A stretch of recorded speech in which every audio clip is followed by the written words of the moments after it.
showed them, I said, all you gotta do is ask people. Tell them your name, look them straight in the eye. And I said, keep counting how much money you're making. It turned out those kids, and it may sound shocking, but they were making $80 an hour on sport. That in itself was shocking to them, but that's what they have to learn. And Ms. Johnson-Lee. First, I would ask that this be taught in the schools. Secondly, I would press the city to actually create some affirmative action goals and also begin to employ city residents, especially in those positions, because those are great paying jobs, and that begins to help people get out of poverty. The other piece is they need to people need a job, and so we need to have people working in those opportunities that we can have them work. And so that's the one thing that I think as a city council person that you can orchestrate and mandate to have. Mr. Smith, 30 seconds. I would like to see an initiative to enhance owners of small businesses that live in the community to be able to start up businesses in their community with incentives for them to do so. I'd like to see more jobs in the area by having small business owners being able to hire 2 or 3 people apiece. There's more people employed by small businesses than they are by major corporations. I guess that's it. Thank you. The next round will begin with Lenny Chisholm. 30-second response, please. The audience member says, in my opinion, I feel the 5th Ward is divided along racial, economic, and class lines. If elected, how would you bring the community together? What would be your strategy? Well, first of all, we only have one community here that's impoverished. So the stratification that they're referring to, or the separation, is all mental. We're all trying to seek the same same treatment across from the city. We need to also we have to have that disinvestment change, and then you'll see a change in the mindsets of a lot of our residents, because if we're getting the same things they're getting in South Minneapolis, you're going to see a change in how people are viewing each other in this community. Thank you. Natalie Johnson-Lee. That's a good question. I've actually experienced that as well.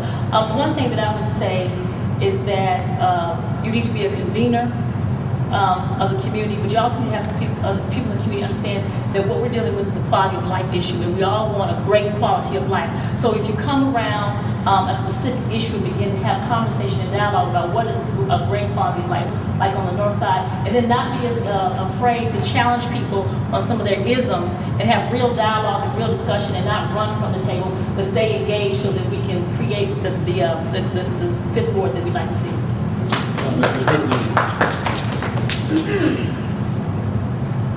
Well, I look at it as we are all one neighborhood, one community, and I think we all are dealing with our own form of poverty. And I think it's hard to say that anybody is making over $40,000 a year in a family, because I know I'm not. I'd like to see living wage jobs more available. I'd like to start working on things the best I can. Thank you. Thank you. Next question begins with, I'm sorry, can you go ahead? That's right.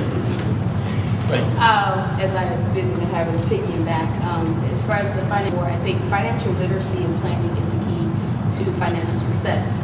Financial literacy and planning is the key to financial success.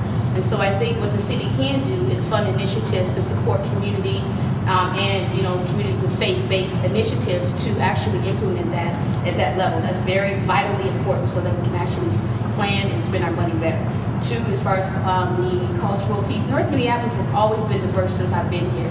I grew up with a big Hmong population, so cultural celebrations is important so that we can learn from each other. Thank you. We'll get this round with Natalie Johnson-Lee. 30 seconds, please. How do you plan to implement more business in 5th Ward? 30 seconds, please.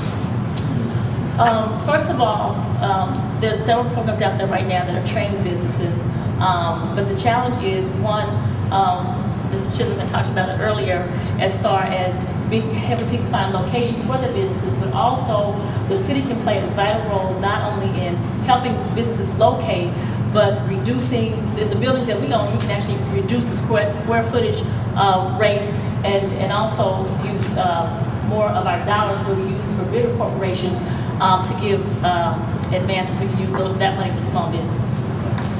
Next, Roger Smith. Best way I can think of is available spaces for a reasonable price that can be afforded. Especially on a startup business, you need to have a few months at least to get started and get your business, getting your environment for the customers set up. You need the initial startup funds, and then you need, as your business grows, for your expenses not to exceed what your potential income is for a new startup business. I'd like to see businesses last more than 5 years in North Minneapolis. Thank you. Kenya, the question is, how do you plan to improve or to implement more businesses in the 5th Ward? Okay, I currently work as a business consultant with Beyond the Northside Economic Opportunity Network. So I work with small business owners every single day. And I'll tell you, we're not short on ideas, but what we are short on is accounting, right? And assets, which are some of the most important things in business, because as you go for loans and et cetera, you have to have a business plan.